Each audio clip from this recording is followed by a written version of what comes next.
வணக்கம். தமிழகம் நியூஸ் 7 செய்திகளுக்காக செய்திகள் வாசிப்பது சரவணன். ஏர்வாடி தர்கா.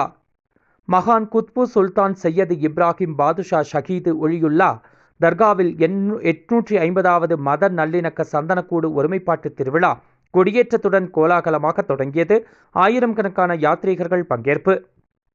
ராமநாதபுரம் மாவட்டம் ஏர்வாடியில் அமைந்துள்ள மகான் குத்பு சுல்தான் சையது இப்ராஹிம் பாதுஷா ஷஹீது ஒளியுல்லா தர்காவில் ஆண்டுதோறும் மத நல்லிணக்க சந்தனக்கூடு திருவிழா ஒருமைப்பாட்டு விழாவாக விமர்சையாக நடைபெற்று வருகிறது.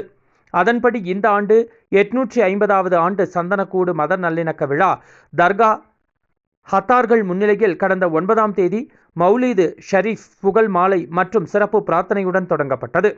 முன்னதாக இந்து சமுதாய மீனவ பெண்கள் கடல் தண்ணீரை கொண்டு வந்து ஏர்வாடி தர்காவை சுத்தம் செய்வது காலமாக நடைபெற்று வருகிறது.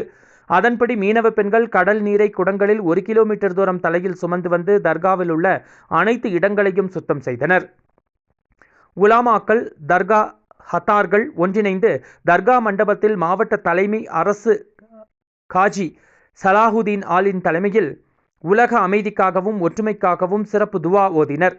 தொடர்ந்து 18ஆம் தேதியான நேற்று முன்தினம் மாலை தர்கா வளாகத்தில் அடிமரம் ஏற்றப்பட்டது. அதன் தொடர்ச்சியாக ஏர்வாடி குடியிருப்பில் உள்ள முஜாபிர் நல்ல இப்ராஹிம் லெவ்வை மஹாலில் இருந்து மாலை 4 மணிக்கு கொட்டும் முழக்கங்களுடன் குதிரை நாட்டியத்துடன் ஒட்டகம் மீது கொடி ஊர்வலமாக புறப்பட்டு முக்கிய வீதிகளின் வழியாக தர்கா வந்தடைந்தது. இரவு 7 மணிக்கு மேல் நாரே தக்பீர் என்ற முழக்கத்துடன் கொடியேற்றப்பட்டது.